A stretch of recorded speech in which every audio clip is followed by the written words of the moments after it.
안녕하세요. 저는 50살이 갓 넘은 여성입니다. 요즘 TV에서 돌싱끼리 만나는 프로그램들이 있더라고요. 각자의 절절한 사연에 본격적으로 보진 못했지만 오다 가다 보면서 눈물이 나기도 하더라고요. 그러면서 제 예전 이야기들이 생각나더군요. 이 정도 이야기하니 알아들으신 분들이 계시겠네요. 저를 흔히들 말하는 과거가 있는 여자였습니다. 그 과거에 저는 얽매여 삶을 포기하고 싶기도 했었습니다. 모두가 저에게 손가락질을 하는 것 같았고 막막했습니다. 하지만 저를 지켜준 건 역시나 사람들이었습니다. 그 사람들이 있었기에 지금의 제가 있을 수 있겠죠. 그 마음을 갚기 위해 열심히 산다고 살았지만 아직도 부족한 것 같아 더 분발하려고 합니다.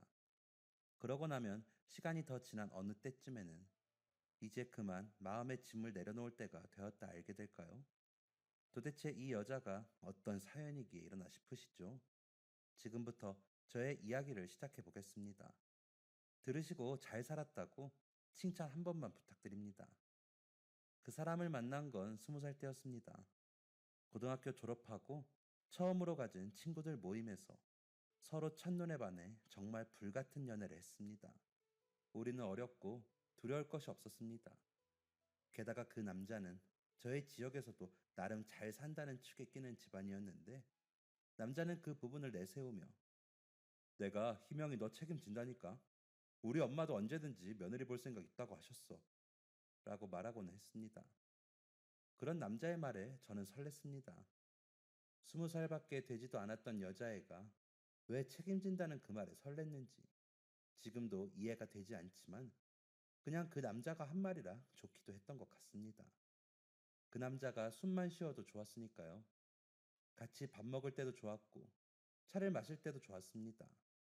아침 일찍부터 만나 저녁 늦게 헤어지면서도 헤어지기 싫어 아쉬웠습니다. 주변 친구들은 둘이 뭐가 그리 좋냐며 핀잔을 주기도 했지만 그냥 그 남자와 함께하는 모든 것이 좋았습니다. 술을 마시지 않아도 술 마신 것 같았으니까요.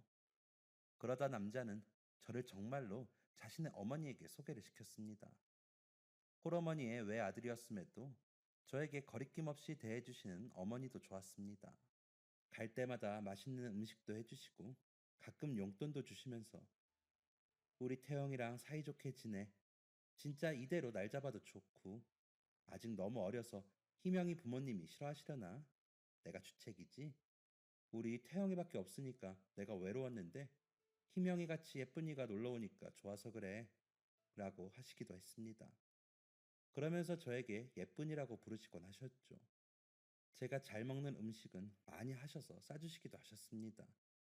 그걸 본 엄마는 어머 감사해라. 음식 솜씨도 좋으시네. 라며 좋아하셨지만 이러다 우리 막내 일찍 시집 가는 거 아니야? 엄마 그거는 싫은데. 라며 눈물을 글썽이시곤 하셨습니다. 그런 저와 엄마를 본 큰오빠는 고등학교 졸업한 지가 언젠데 벌써 시집이야기야. 정신 차려 이 기집애야. 학교나 잘 다닐 것이지 까불기는. 이라며 면박을 주곤 했습니다. 어릴 적부터 큰오빠는 제가 조금이라도 어긋나게 행동하면 엄청 엄하게 단속을 했던 터라 큰오빠의 그런 모습에 그저 입만 삐죽거릴 뿐이었습니다. 대학에 들어갈 때 과도 큰오빠가 정해줄 정도로 단속이 심했거든요. 무서울 때도 많았고 짜증날 때도 많았지만 나이 차이가 12살이나 났고 오빠는 그때 벌써 결혼을 한 상태였던지라 저에게는 엄청 어른처럼 느껴져 함부로 대들지도 못했습니다. 큰오빠 말고도 오빠가 둘이나 더 있지만 다른 오빠들은 저에게 관심도 크게 있지 않을 뿐더러 무섭게도 안 했기에 그저 큰 오빠만 잘 피해 다니면 될 일이기도 했습니다. 어차피 오빠는 분가해 가끔만 집에 오니까요. 그러지 않았으면 그 남자와 연애하는 일도 굉장히 어려웠을 겁니다. 나이가 많으신 부모님은 어릴 적부터 제가 뭘 하든지 다 좋다고 하셨던지라 제 연애에도 그저 여유 있게 바라보셨습니다. 그래서 저는 걱정이 없었던 것 같습니다. 한마디로 철이 없었던 거죠. 세상 무서운 줄 모르고 말이죠. 저희 집은 부유하진 않았지만 화목했고 오빠들이 셋이나 되다 보니 더 어리광쟁이로 자란 거였습니다. 하지만 저는 20살이 되었으니 어른이고 다 제가 결정할 수 있는 거라고 건방진 생각을 했습니다. 주변 어른들도 그 남자와 저의 만남을 지지해 주시니 거리낄 것이 없었습니다. 그래서인지 저희는 과감한 연애를 했습니다. 과감한 연애의 결실은 참으로 가혹한 줄도 모르고 그랬습니다. 2학기 중간고사를 끝내고 남자의 어머님이 그동안 고생했다며 밥 먹으러 오라고 하셨다는 말을 전하는 그 남자를 따라 남자의 집으로 갔습니다. 시험 공부하느라 서로 바빠 얼굴을 자주 보지 못했던 터라 둘만 있고 싶었지만 어머님의 성의를 무시할 수 없어 갔습니다. 그런데 그날따라 어지럼증도 심하고 속도 안 좋아 가면서도 태영아, 나 그동안 너무 힘들었나 봐. 유난히 힘들더라. 그래서 그런지 나 오늘 컨디션이 너무 안 좋아. 어머니한테 얘기 좀 잘해줘. 나 이상하게 보시면 어떻게 해? 라고 미리 말해야 할 정도였습니다. 그런 저에게 가서 밥만 먹고 내 방에서 좀 누워 자. 진짜 얼굴이 너무 안 좋다. 엄마가 너 보고 보약 지어주시겠다고 하겠는데? 라며 안심을 시켜주었습니다. 남자의 집안에 들어서자 온 집안에 풍기는 음식 냄새에 어지러움이 더 커지더니 이내 화장실로 달려가 다 토해내게 되었습니다. 코를 붙들고 다 개어내는 저를 본 남자와 어머니는 매우 놀란 듯 보였습니다. 하지만 제게 그건 중요한 게 아니었습니다. 당장에 쓰러질 것 같더라고요. 속도 너무 안 좋고 음식 냄새가 너무 역하게 느껴져 그 집에 더 있을 수가 없었습니다. 어머니, 너무 죄송한데 제가 되게 체했나 봐요. 음식하느라 힘드셨을 텐데 어쩌죠? 저 이만 가봐야 할 것 같아요. 라는 말만 남기고 문을 박차고 나와 버렸습니다. 남자는 따라 나오더니 괜찮아? 집에 데려다 줄게. 기다려봐. 택시 잡자. 라며 저를 달랬지만 저는 다시 올라오는 구토를 참지 못하고 골목에 쪼그려 앉아 다시 한번 다 토해냈습니다. 진짜 혼이 빠지는 것 같았습니다. 그런 저를 걱정스러운 얼굴로 보던 남자는 제 등을 치며 괜찮냐는 말만 반복해서 할 뿐이었습니다. 저는 그저 어딘가에 가서 몸을 뉘이고 싶었습니다. 아무것도 눈에 들어오지 않더라고요. 남자는 우리 집에 가서 일단 좀 누웠다가 갈래? 체했으면 약도 좀 먹고 라고 하는데 저는 고개를 가로저으며 그냥 나 택시만 좀 잡아줘. 태영이 너는 그리고 들어가. 어머니 음식 많이 하셨는데 너라도 먹어야지. 난 그냥 얼른 가서 쉬고 싶어. 라고 하면서 울었습니다. 왜 그런지 눈물이 그렇게 나더라고요. 어쩌면 저는 그때 알았는지도 모르겠습니다. 제 뱃속에 새 생명의 싹이 텄음을요. 본능적으로 느껴진 건지 약도 먹기 싫었으니까요. 그렇게 집으로 돌아와 방으로 들어가 옷도 벗지 못하고 침대에 누워 쓰러지듯 잠이 들었습니다. 정말 너무 피곤하고 잠만 쏟아졌거든요. 정신없이 잠을 자는데 굉장히 달콤한 열매를 따서 먹는 꿈을 꾸었습니다. 보랏빛 길쭉한 포도송이 같은 그 열매가 갑자기 반짝반짝거리더니 보석으로 변하는 걸 제가 잔뜩 따서 품에 안는 꿈이었습니다. 꿈이었지만 그 달콤함과 싱싱한 감촉이 생생했고 보석으로 변한 열매가 너무 예뻐서 귀하게 품에 안은 것이 진짜 같았습니다. 일어나 그 느낌이 사라지는 게 아쉬워 눈물이 날 정도였으니까요. 다시 한번 느껴보고 싶을 정도로 좋았거든요. 아침에 일어난 저를 본 엄마는 어제 많이 아팠어. 태영이 전화해서 걱정하더라. 놀란 것 같던데. 라고 하시는데 그제야 그 남자에게 연락을 해줘야겠다고 생각했습니다. 하지만 불안한 마음에 바로 연락을 할 수가 없었습니다. 확실히 해두는 게 좋을 것 같아 학교 앞 약국에서 임신 테스트기를 구입해 수업에 들어가기 전에 화장실로 향했습니다. 선명히 나타나는 두 줄에 화장실에서 차마 나오지를 못하고 정신을 놓고 있었습니다. 원래도 불규칙했던 월 행사에 그다지 신경 쓰지 못했는데 그만 임신이 되었던 거죠. 수업에 들어가지도 못하고 공중전화로 달려가 남자에게 삐삐를 쳤습니다. 약속 시간과 장소를 일방적으로 전하고 무조건 나오라고 했습니다. 평소와는 전혀 다른 방식이었기에 남자는 놀랐는지 저보다 먼저 약속 장소에 나와 있었습니다. 그래서 쓱 임신 테스트기를 내밀었습니다. 남자는 이게 뭐야? 이거 어떻게 된 건데? 라며 눈이 동그래져서 물었습니다. 그 물음에 대답도 못하고 저는 고개를 숙이고 울어버렸습니다. 남자와 만나고 나니 더 느껴졌거든요. 부모라는 이름이 어울리지 않을 정도로 저희는 어리고 무지했습니다. 그걸 깊이 깨닫는 순간 제가 느낀 감정은 절망이었습니다. 아무 말도 없이 울기만 하는 저를 한동안 아무 말도 없이 보던 남자는 걱정 마, 희명아. 내가 너 책임진다고 했잖아. 일단 우리 엄마한테 먼저 말씀드리자. 그럼 방법을 찾아주실 거야. 라는 남자의 말을 따르는 수밖에 없었습니다. 저에게도 딱히 좋은 방법이 떠오르지 않았으니까요. 그대로 남자와 손을 잡고 그의 집으로 향했습니다. 전날 그렇게 토를 하고 가버린 저를 어머니는 반갑게 맞아주셨습니다. 고개를 푹 숙이고 우는 저와 더듬더듬 임신이라는 사실을 전하는 남자를 번갈아 보시던 어머니는 한숨만 크게 쉬실 뿐이셨습니다. 한참을 그러고 계시던 어머니는 일단 내일 병원부터 가자. 내일 나랑 병원부터 가. 응? 이라고 하시더니 어제 그러고 가서 전복죽 좀 쑤었어. 좀 먹어. 일단 먹어야 할 것 아니야. 라며 따뜻한 죽을 내미셨습니다.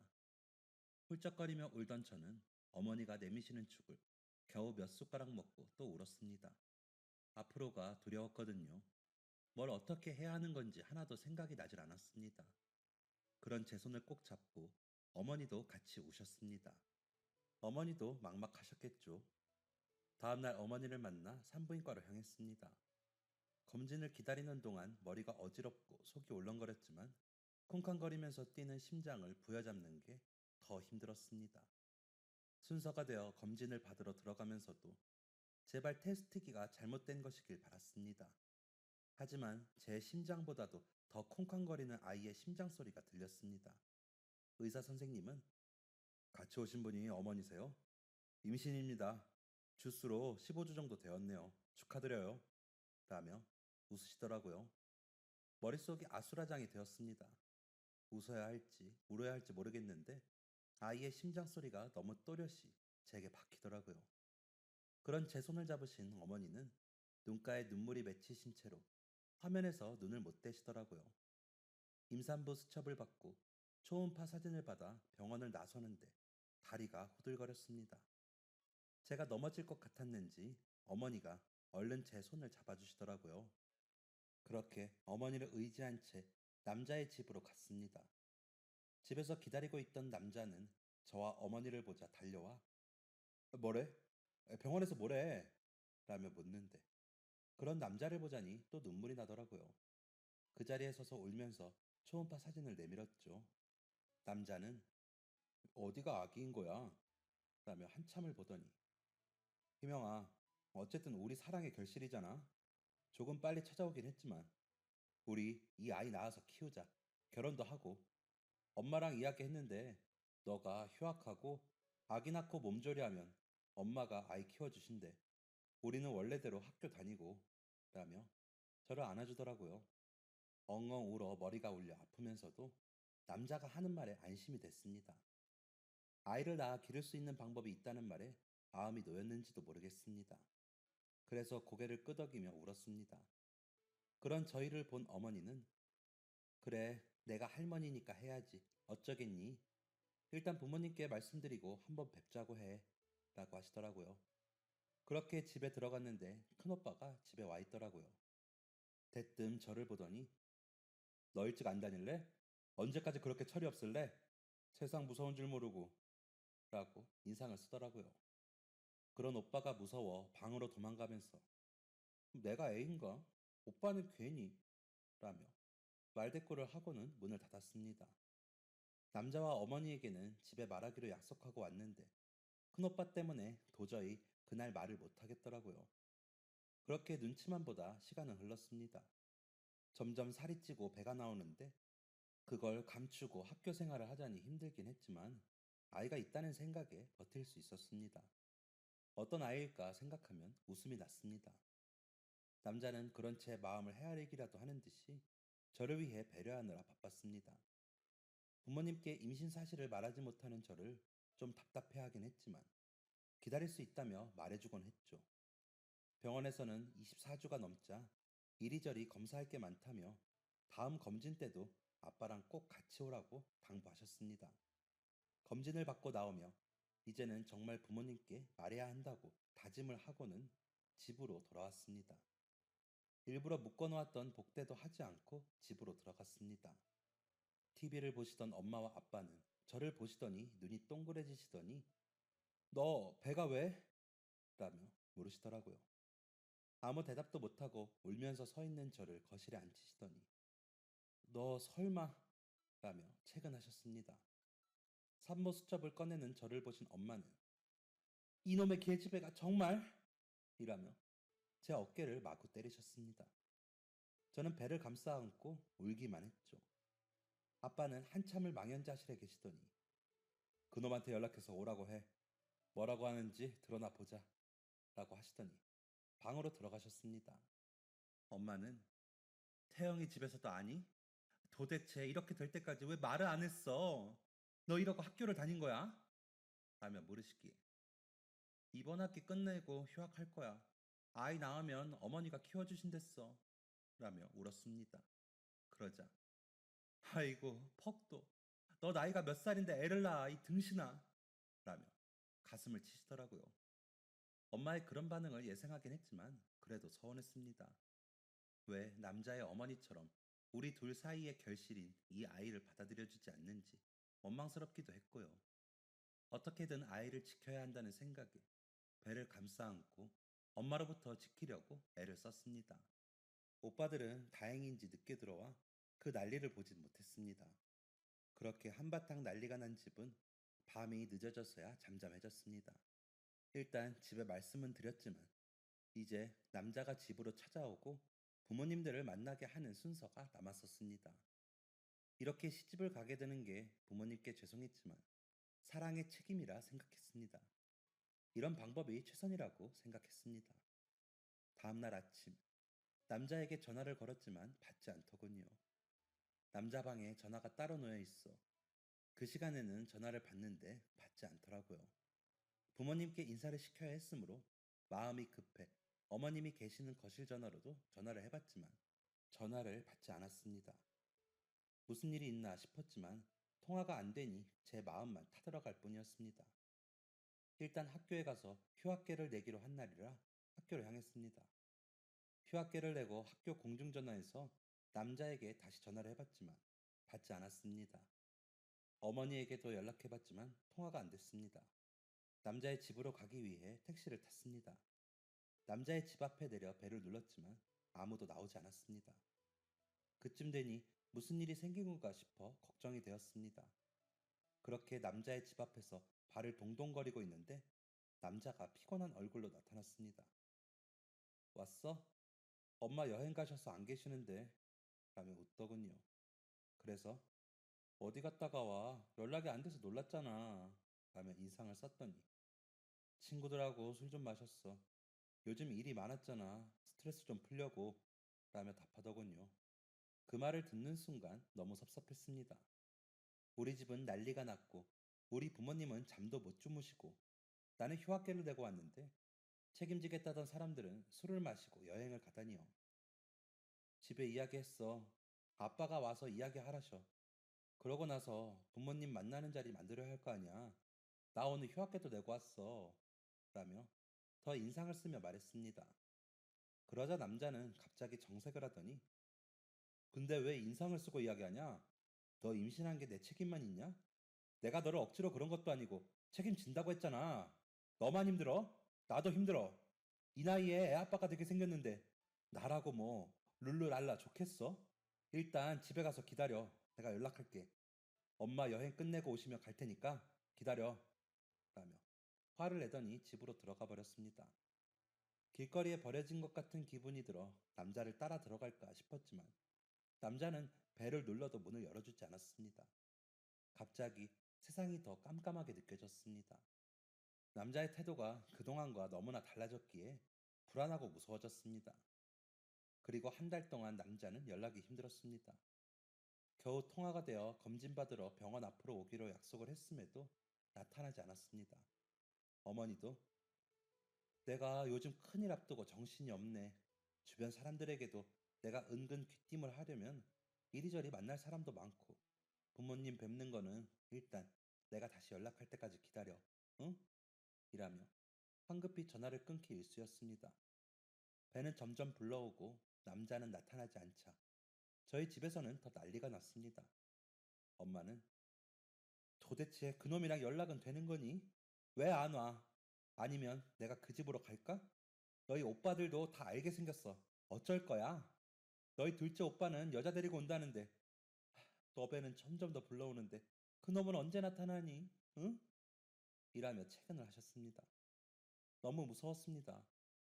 배는 더 이상 감출 수 없을 만큼 나와 큰오빠가 올 때면 방에 숨어서 나가지도 못했습니다. 밖에 외출도 겨우 해야 할 판이었습니다. 20살의 어린 딸이 결혼도 안 하고 임신을 했다는 걸 누가 알기라도 할까봐 부모님은 전전긍긍 하셨으니까요. 저도 창피해 친구들도 만나지 못했습니다. 남자와는 점점 더 통화도 힘들었습니다. 어머니와도 겨우 통화가 되면 어머니는 미안하다. 에휴, 나도 이게 무슨 일인지 모르겠다. 희명아. 미안해. 라며 전화를 끊곤 했습니다. 어떤 날은 무슨 말을 하려다가 멈칫거리더니 옆에서 남자가 뭐야, 끊어. 라면서 강제로 전화를 끊어버리기도 했습니다. 그런 일들이 계속 반복되니 알겠더라고요. 저는 남자에게 버림받은 것이었습니다. 달콤한 말로 저를 꿰어내고 이렇게 임신까지 하게 만들어 놓고 저를 버린 것이었습니다. 다 책임지고 아이를 키우게 해주겠다던 그 사람의 엄마도 마찬가지라고 생각하니 소름이 끼쳤습니다.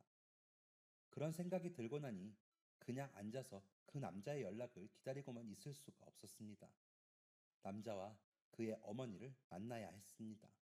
새벽에 일찍 남자의 집으로 가 벨을 눌렀습니다. 진짜 몇십 번을 눌렀던 것 같습니다.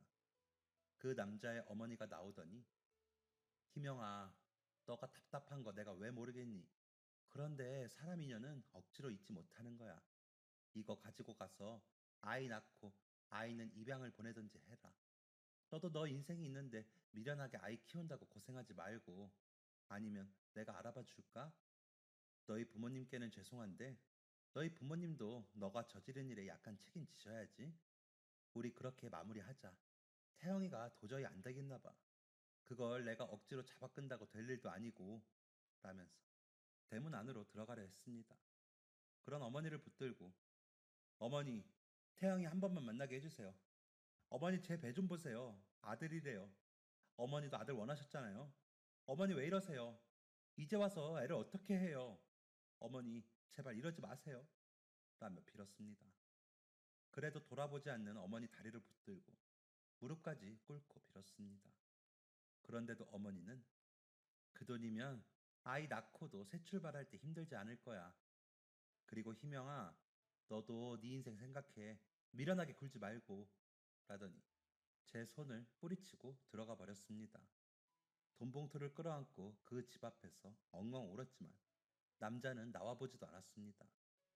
남자의 방 창문에 불이 켜지는 것을 보았지만 창문도 열어보지 않더라고요. 집으로 돌아가야 하는데 도저히 용기가 안 났습니다. 지금까지 기다려준 부모님께 이 이야기를 어떻게 해야 할지 모르겠고 오빠들까지 알게 되어 일이 커지면 제가 어떻게 감당해야 할지 모르겠더라고요. 그래서 일단 산부인과와 가장 가까운 곳의 여관에 방을 하나 얻었습니다. 그리고 그날부터 거기서 지냈습니다. 출산 예정일까지 2달 정도 남았으니 그렇게 지내다 남자에게 다시 연락해 아이를 보여주면 생각이 달라질 거라고 생각했습니다.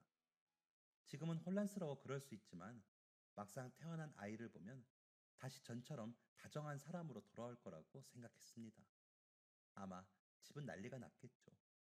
배가 부른 딸이 갑자기 사라졌으니 부모님은 엄청 걱정을 하셨을 겁니다. 어쩌면 잘 사라졌다고 하셨을 수도 있죠. 이런저런 생각들을 하다 제 처지가 너무 비참해 그 작은 여관방에서 울었습니다. 그럴 때면 뱃속의 아이는 저를 위로라도 하듯이 발로 차면서 자신의 존재를 알려주었습니다. 아마 그 움직임이 없었다면 저는 그때 나쁜 생각을 했을 것 같습니다. 그 작은 움직임에 저는 비참하고 초라했지만 버틸 수 있었죠. 미안한 마음에 아이에게, 아이야, 아빠가 우리 아가 얼굴만 보면 마음이 달라지실 거야. 그러니까 우리 조금만 힘내자. 알았지? 라며 말하곤 했습니다. 그럴 때도 꼼지럭하며 움직이는 아이의 느낌에 저는 눈물이 났습니다. 그렇게 버티고 버티던 아침에 배가 아파오기 시작했습니다. 처음에는 화장실이 가고 싶은 줄 알고 화장실에 가봤지만 확연히 다른 통증이더라고요. 병원에서 알려준 대로 아픈 간격을 재보았더니 3분 정도 간격으로 진통이 오더라고요. 병원에 연락을 하고 싸놓았던 가방을 챙겨 여관 주인에게 택시 좀 잡아달라 부탁을 하고 계단을 내려갔습니다. 겨우 1층에 도착해 택시가 오기를 기다리는데 무언가 주르륵 흐르는 게 느껴졌습니다. 그러더니 견딜 수 없을 만큼 고통스러운 진통이 오더라고요. 택시가 도착했고 겨우 정신을 붙들고 병원 이름을 말씀드렸습니다. 다행히도 아기 엄마 조금만 참아요. 내가 얼른 가볼게. 라며 위로해주시는 기사님을 만나 병원에는 무사히 도착할 수 있었습니다. 세차비까지 드리겠다는 저의 말에 건강히 아이 낳으면 그걸로 됐습니다. 라며 저를 부축해 병원 입구까지 데려다 주시는 기사님의 다정한 말에 저는 코끝이 찡했습니다. 낯선 사람들도 아이를 위해 애써주시는데 애 아빠라는 사람은 어디서 뭘 하고 있는 건지 싶어 속상하더라고요. 그렇게 도착한 병원에서 저는 응급으로 분만실에 들어가 진통을 시작했습니다. 남자와 남자의 어머니한테 병원에서 여러 차례 연락을 해봤는데 연락이 닿지 않는다며 다른 보호자 연락처를 달라는 간호사님의 말에 저는 엉엉 울면서 진통을 했습니다. 그때 무슨 생각이었는지 큰오빠의 연락처를 알려주었습니다. 그냥 부모님께 연락하면 쓰러지실 것 같아 막연히 큰오빠를 생각했던 것 같습니다. 오빠는 저를 크게 혼내긴 해도 쓰러지진 않을 테니까요. 병원에서 연락이 닿았는지 오빠분 오신대요. 산모님 조금만 힘내세요. 라며 제 손을 잡아주시는 의사 선생님의 손길에 저는 다시 눈물이 났습니다. 하지만 아이를 위해 울고만 있을 수는 없었습니다. 정말 생과 사를 넘나드는 기분으로 진통을 했습니다. 너무 괴로웠지만 아이의 머리가 보인다는 그 말에 저는 기뻤습니다. 아이가 태어나면 다 해결될 것이라고 생각했으니까요. 병원에서 연락을 했으니 늦게라도 남자가 어머니의 손을 잡고 나타나 그동안 미안했으니 아이와 함께 집으로 가자고 할 것이라고 생각했으니까요. 그러면 그때는 단숨에 알았다고 하지 말고 조금은 잰 후에 허락하겠다는 생각도 했던 것 같습니다. 그러다 일순간 세상의 모든 것이 정지했다는 생각이 들 만큼 아프더니 응애 하는 울음소리가 들렸습니다. 품에 안겨 우는 아이를 보니 고통이 하나도 괴롭지 않았습니다. 이 아이와 함께라면 뭐든지 다 할 수 있겠다는 생각이 들었습니다. 젖을 물려보라며 간호사가 젖을 물리자 제대로 빨지도 못하면서 쪽쪽거리는 아이의 그 입이 너무 예뻤습니다. 벌겋고 쪼글쪼글한데도 아이는 남자와 매우 닮았었습니다. 이제 남자만 나타나면 될 일이었습니다. 아이가 신생아실로 가고 저는 병실로 옮겨졌습니다. 온몸이 땀으로 범벅이 되어 엉망진창이었는데도 제가 더럽게 느껴지지 않았습니다. 병실 문이 열리고 혹시나 그 사람인가 싶어 보았지만 큰오빠와 새언니였습니다. 잔뜩 인상을 쓰고 있는 오빠를 보자니 기가 죽어 놀라고 있는데 새언니가 아가씨 고생했어요. 아이가 너무 예뻐요. 신생아실에서 제일 잘생겼어요. 라며 제 손을 잡아주었습니다. 아무 말도 못하고 있는데 오빠가 그놈은 연락 안 돼? 라고 묻는데 저는 눈물만 흘릴 뿐이었습니다. 그러자 새언니가 아우 당신은 지금 왜 그런 소리를 해요? 아가씨 울지 마요. 눈 나빠져요. 몸조리가 얼마나 중요한데요. 라며 저를 달랬습니다. 퇴원을 하는데도 남자와 그의 어머니는 나타나지 않았습니다. 큰오빠 내외는 저를 데리고 본인들 집으로 가더군요. 새언니는 아이들은 저희 친정으로 보냈어요. 아이들 한 달은 거기서 지낼 거예요. 라면서 저를 방으로 안내해 주었습니다. 그렇게 저는 오빠네 집에서 몸조리를 했습니다. 그렇게 한 달이 지나고 저는 남자의 방으로 전화를 했습니다. 정말 마지막이라는 심정으로 걸었죠. 한참이 울리고 전화를 받은 남자의 목소리에 나야 라고 했더니 남자는 아무 말도 없었습니다. 나 아기 낳았어. 아들이야. 언제 보러 올래? 라고 물었더니 내가? 우리 엄마랑 이야기 다 된 거 아니었어? 아이 보육원이나 입양기관에 갈 때나 연락해. 그땐 나도 같이 가줄게. 그런데 뭐 아이를 키우자거나 이런 거면 연락하지 마. 너 돈도 받았다며. 돈 더 줘? 라고 말하는 남자에게 저는 뭐라고 해야 할지 모르겠더군요. 아이가 자고 있어 소리도 못 지르겠고요. 황당함과 서러움에 눈물만 흘렸습니다.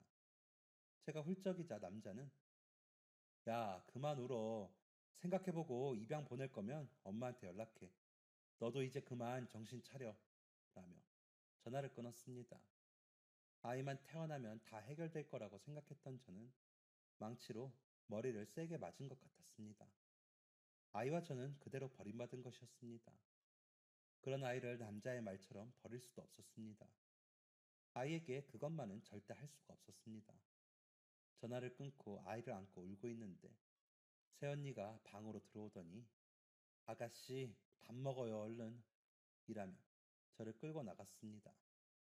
겨우 끌려나가 밥을 먹는데 도저히 넘어가지 않더군요. 그래서 깨작거리자 아가씨 이러면 어떻게 아이를 지키겠어요. 얼른 더 먹어요. 그래야 아이도 아가씨도 살아요. 얼른 이라며 아이를 안고 눈물을 훔치며 제게 밥을 권했습니다.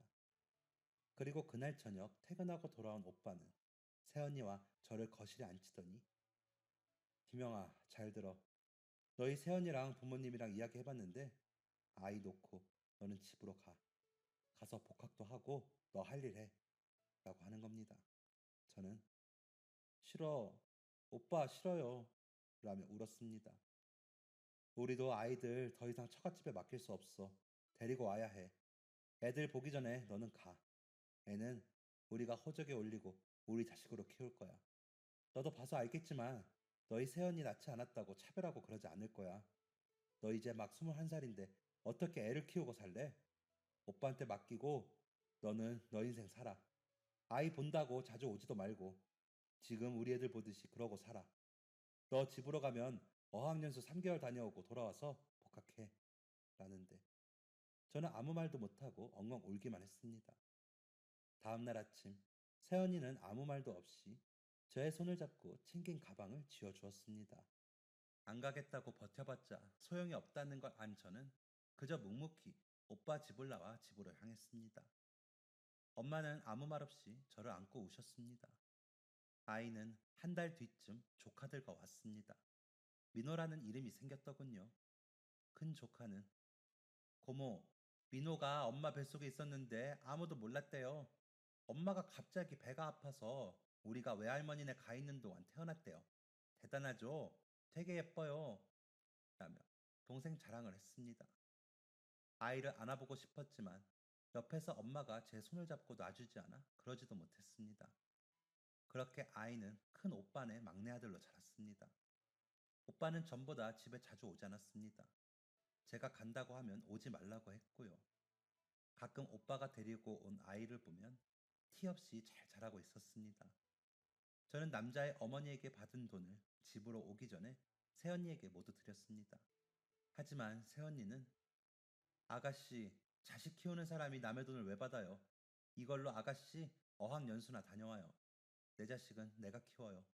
라고 했을 때 저는 알았습니다. 오빠와 언니가 누구보다 아이를 잘 기를 거라는 걸요. 하지만 또 저는 저대로 아이에게 해주고 싶은 마음을 표현하고 싶어 조카들 선물까지 함께 보내고는 했습니다. 조카들은 고모 최고라며 좋아했습니다. 저는 어학연수는 가지 않았습니다. 그리고 그 돈으로 조카들과 아이에게 이것저것 사서 보내는데 돈을 썼습니다. 보내면서도 혹시나 언니가 마음 상할까봐 조카들 것을 더 좋은 것으로 사서 보냈습니다. 그리고 가을에는 복학을 했고 열심히 다녔습니다. 그리고 좋은 학점으로 졸업을 했고 괜찮은 회사에 취직을 했습니다. 엄마는 간간히 선짜리 이야기를 하셨지만 엄마 그거 사기야 라는 제 말에 아무 소리 못 하시고 포기하시곤 했습니다. 저는 그냥 아이가 자라는 것을 지켜보며 살기로 결심했던 터라 엄마가 결혼 이야기를 꺼내실 때마다 단호하게 말하곤 했습니다. 아이는 무럭무럭 컸습니다. 웃을 때 남자의 얼굴이 보여 볼 때마다 마음이 아팠지만 엄마 껌딱지인 아이는 제게 잘 오지도 않고 새언니만 따라다녔습니다. 조카들이 고모, 민호가 엄마를 다 가져가서 우리는 엄마랑 잘 앉지도 못해요. 라며 푸념을 할 정도로 아이는 오빠와 새언니에게 사랑을 듬뿍 받고 자랐습니다. 그래서 안심이 되고 아이가 자라는 것을 볼 수 있어 좋았지만 그래서 더 쓸쓸하고 시렸습니다. 한 번이라도 아이에게 엄마 소리를 듣고 싶었고 한 번이라도 제 품에 꼭 안고 잠이 들고 싶었거든요. 하지만 제 아이임에도 모두의 눈치를 보느라 안아주지도 이름을 잘 부르지도 못했습니다. 아이에게는 그저 선물 잘 사주고 용돈 잘 주는 고모일 뿐이었죠. 그것만으로도 저는 만족하며 그저 아이를 바라보았습니다. 주변에서는 그런 저의 사정을 모르니 수녀가 될 거냐, 눈이 높냐, 골드 미스다 라며 그저 일밖에 모르는 여자로 여겼습니다. 30대 후반이 되어서는 그런 시선들이 더 심해졌죠. 아이가 고등학생이 되고 저는 아이 학원비라도 보태고 싶어 오빠에게 말을 꺼냈다가 내 새끼 내 형편대로 키운다. 너는 그저 좋은 고모 노릇이나 해. 오지랖 부리지 말고 라며 혼만났습니다. 둘째 오빠와 셋째 오빠네 조카들에게도 다 해준다고 했는데도 큰오빠는 그럼 걔들이나 해줘. 우리 애들은 내가 알아서 해 라며 딱 잘라 말하는데 너무 섭섭했습니다. 아이에게 아무것도 못하게 하는 그 마음을 헤아릴 수는 있지만 그래도 너무 야박하게 구니까요. 오빠에게 그렇게 거절을 당하고 속상한 마음에 집 앞에 있는 작은 호프집에 가 안주도 없이 소주를 마시고 있는데 누군가 아는 척을 하더라고요. 돌아보니 일 때문에 만난 협력사 과장님이었습니다. 아, 희명 팀장님, 집이 이 근처세요? 이렇게 뵈니까 또 반갑네요. 라는데 대충 인사를 하고 혼자 시간을 보내려는데 혼자 드시게요? 저도 혼자 왔는데 같이 드실래요? 라며 말을 더 이어가더군요. 그래서 혼자 좀 생각할 게 있어서요. 죄송합니다. 불편하시면 제가 자리를 피해드릴까요? 라고 말을 하자 그쪽에서 아, 네, 죄송합니다. 제가 눈치가 없었네요. 라더니 계산을 하고 나가더라고요. 그래서 마저 마시던 소주를 마시고 계산을 하려는데 아까 인사하신 손님이 계산 다 하셨어요.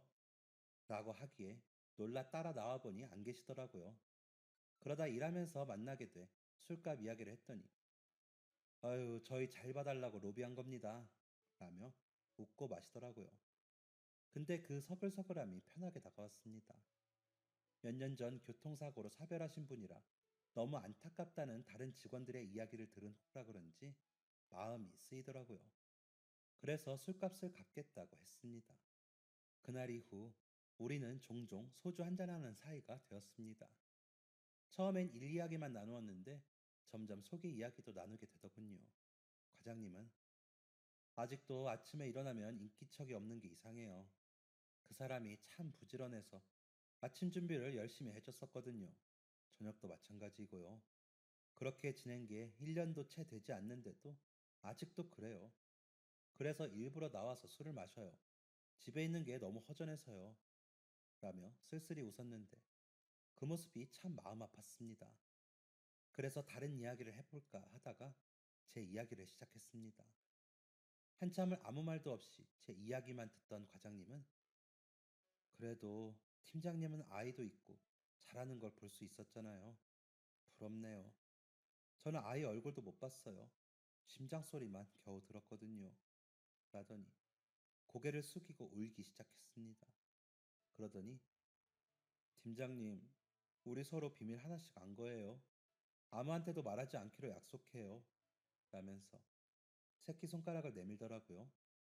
얼결에 그 손가락에 제 손가락을 걸었습니다. 그리고 저는 과장님과 만남을 시작했습니다. 누가 먼저 사귀자고 하진 않았지만 보통의 연인들의 데이트를 하고 있더라고요. 과장님은 배려가 많은 사람이었습니다. 다정하고 제 입장을 잘 헤아려주는 모습이 보였습니다. 이 사람이라면 결혼을 해도 나쁘지 않겠다는 생각을 하게 되었습니다. 과장님도 제 생각과 같았는지, 나 이사를 좀 하려고 해요. 그런데 그 사람 짐은 버리지를 못할 것 같아요. 잘 싸서 보관만 해도 괜찮을까요? 라고 묻는데, 네, 저는 아이가 지척에 있는데 짐 정도는 싸서 들 수도 있죠. 라고 대답했습니다. 그랬더니, 그 집에서 같이 사는 거는요? 라고 묻기에, 네, 그래요, 그럼. 이라고 답해버렸습니다. 그렇게 과장님과 결혼을 약속한 저는 부모님께 좋은 소식을 전할 생각에 다소 들떠서 집으로 향했습니다. 집에 도착해보니 큰오빠가 혼자 집에 와 있더군요. 무슨 일인가 싶어. 오빠 무슨 일이에요? 라고 물으니 엄마가 태영이가 죽었다고 연락이 왔어. 라고 하시는 겁니다. 그 사람이 왜 죽어? 엄마는 그걸 어떻게 알았어? 오빠! 라고 묻자 오빠는 천천히 입을 열었습니다. 너가 갑자기 사라지고 태영이한테 연락이 왔어. 어머니랑 내가 나갔지. 그 집 엄마랑 둘이 무릎 꿇고 빌더라. 제발 아이만 지켜달라고. 뭐든지 다 할 테니 아이만 지켜달라고. 무슨 소리냐고. 희명이 인생 다 망쳐놓고 이게 무슨 소리냐고. 그 녀석 멱살을 잡았다. 그런데 나풀거린다는 말이 맞을 정도로 가뿐하게 들리더라. 이상해서 보니 사람이 병색이 완연해. 아프냐고 물어보니 암이래. 오래 못 살 것 같다고. 너 새 출발하게 하려면 그 방법밖에 없다면서 사정사정을 하더라. 지금은 자신들이 준 돈으로 어디서 지낼 것 같은데 아이 낳으려면 연락 올 테니까 제발 부탁한다면서 말이야. 안 그러면 보육원에 줬다고 하고 자신들한테 아이 보내달라고. 그러는데 태영이가 희명이 애 없으면 못 살 거라고 제발 아이는 보고 살 수 있게 해달라면서 사정을 하더라. 그래서 약속을 했다. 태영이는 그렇게 십몇 년을 투병을 했어. 그러다 아까 저녁에 그만 떠났다고 연락이 왔어. 라며 담담히 말하더군요. 믿을 수가 없었습니다. 제가 믿지 못하자 민호한테는 할머니 친구 만나러 가자고 하고 태영이 엄마는 가끔 보여줬어. 민호가 워낙 착해서 부침성 있게 잘하니까 얼마나 좋아하던지. 앞으로도 그렇게 보여주기로 했다. 애가 다 알면 얼마나 혼란스럽겠니? 너도 지금처럼 그냥 지내. 그래도 장례식에는 다녀오라고 이야기한 거야. 민호는 지네 형들이랑 너희 오빠가 내일 데리고 다녀올 거래. 아빠 친구다 하면서 너는 오늘 밤에라도 좀 다녀와. 라며 엄마가 말씀을 하시는데도 저는 믿을 수가 없었습니다. 엄마가 말한 장례식장으로 향하면서도 믿을 수가 없었습니다. 장례식장에 도착해 진태형이라는 이름이 적힌 편말을 보면서도 믿을 수가 없었습니다. 신발을 벗고 그 사람 영정 사진을 보고 어머니를 보면서 안기는데도 믿을 수가 없었습니다. 그 오랜 시간 혼자 아파하며 저에게는 나쁜 사람을 자초하다가 이렇게 떠난 게 그 사람이라는 사실을 믿고 싶지 않았습니다. 그런 줄도 모르고 제일 아픈 줄 알았던 제가 너무 바보 같았습니다. 저는 아이를 보면서 살았는데 그 사람은 그러지 못했으니까요. 아이가 태어나면서 어떻게 해주자던 그 사람의 말들이 떠올랐습니다. 놀이동산도 자주 가주고 싶다고 했었고, 텐트 가지고 무작정 여행도 가고 싶다고 했었고, 아이가 맞고 오면 다 무찔러 주겠다고 말하며 천진하게 웃던 그 사람의 모습이 떠올라 너무 괴로웠습니다. 어머니는 많이 늙고 수척해지셔서 처음엔 몰라볼 정도였습니다. 마르고 거칠어진 손으로 제 손을 잡으면서 희명아, 태영이가 많이 미안해했어. 너한테 너무 못되게 이야기해서 미안하다고. 나도 미안하다. 진심이 아니었어도 많이 아프게 해서 미안해. 라며 우셨습니다. 벌써 십수년이 지나 아이가 고등학생이 되었는데도 마치 어제 일인 것처럼 느껴지는 그 일이 거짓이라는 걸 이제야 알아서 속상했습니다. 그저 어안이 벙벙할 뿐이었죠. 그렇게 장례식장을 3일 동안 지켰습니다. 그래야 할 것 같아서요. 오빠는 아이들을 데리고 와서 인사를 하고는 갔습니다. 민호는 그런 자리가 어색하고 이상했는지 두리번거리다 갔습니다. 아이가 가고 나서 어머님은 아이가 참 착하게 잘 자랐더라.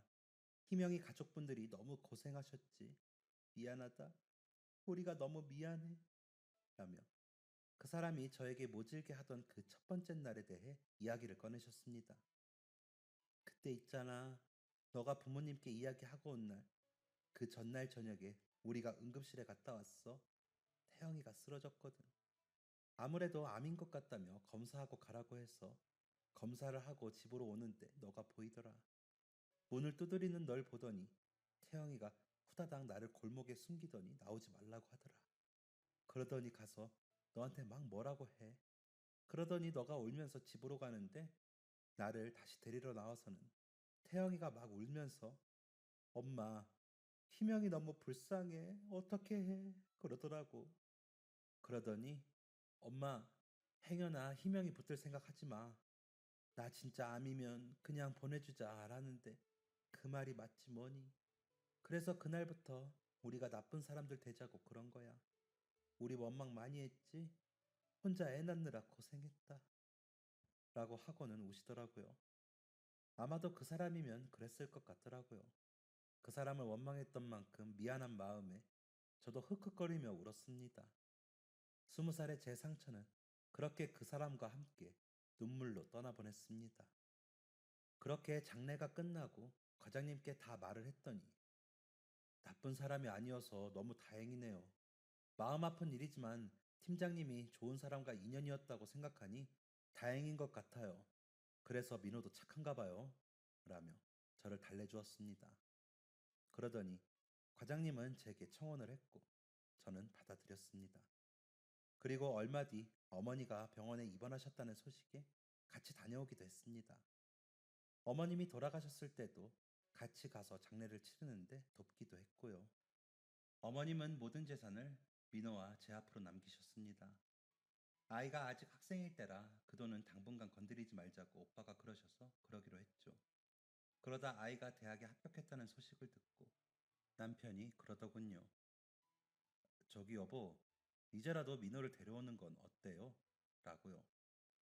무슨 소리인가 싶어 선뜻 대답도 못하고 있는데 형님께 그동안 고생하셨다고 상속받은 돈은 다 드리고 아이는 이제라도 우리가 데리고 와서 부모 노릇 해봐요. 아이에게 친아버지 이야기도 해주고 우리 그렇게라도 엄마 아빠 소리 들어봅시다. 물론 민호 생각이 제일 중요한데 당신 엄마 소리 듣고 싶잖아. 라고 하더군요. 너무 고마워서 말도 나오지 않았습니다. 그저 눈물만 흘렸죠.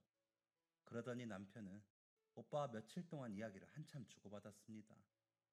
그렇게 아이에게 모두 털어놓던 날 아이는 안 그래도 혈액형이 저만 AB형인 게 이상했어요. 저는 입양아인가 했죠. 모두들 너무 잘 대해주셔서 좋은 분들께 입양이 된 건가 했어요. 라며 놀라면서도 잘 받아들여줬습니다. 그리고 저희 집으로 와 지냈습니다. 저희 부부에게는 어머니 아버지라고 부르면서 오빠네 부부에게는 엄마 아빠라고 부를 때 좀 서운하긴 하지만 어쩔 수 없다고 생각합니다. 그만큼 오빠 부부가 아이를 잘 길러주신 거니까요. 아이에게도 상속받은 재산을 이야기하고 양도에 대해 이야기했더니 흔쾌히 좋다고 하더군요. 그러더니 엄마 아빠 물려준다고 아껴 쓰지 말고 팍팍 써요. 나중에 형들이랑 사이좋게 나눠주고 라며 웃더라고요. 오빠네는 그 돈을 왜 우리가 받냐며 손사래를 쳤지만 민호가 뭐라고 설득했는지 이내 받아주셨습니다.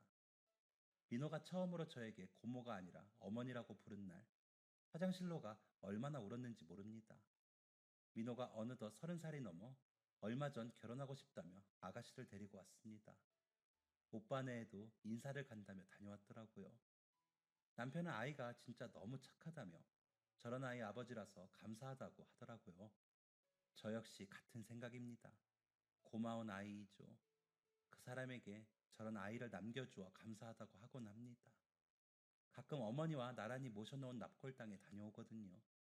제가 남편의 전처 제사를 지내주니 본인도 그렇게 하자고 하지만 제가 그렇게는 못하겠더라고요. 그래서 그냥 납골당에 다녀오는 것으로 대신하고 있습니다. 참, 뭐 저런 여자가 다 있나 싶으시죠? 그래도 저는 남편 말처럼 운이 좋은 사람인 것 같습니다. 그만큼 주변 사람들한테 사랑받고 있고 받았고요. 이제는 제가 그 사랑을 어떻게 돌려줘야 할지 궁리를 해봤습니다. 그러면서 새로 맞이하는 며느리에게도 잘 해야겠다는 생각을 합니다. 그러다 보면 더 베풀 수 있는 그런 자리가 생기겠죠. 아직 갈 길이 먼 철없는 여자의 사연을 읽어주셔서 감사합니다. 채택까지 된다면 더 좋겠네요. 감사합니다. 지금까지 사연 들어주셔서 감사합니다. 사연이 재밌으셨다면 구독과 좋아요를 눌러주세요. 감사합니다. 안녕히 계세요.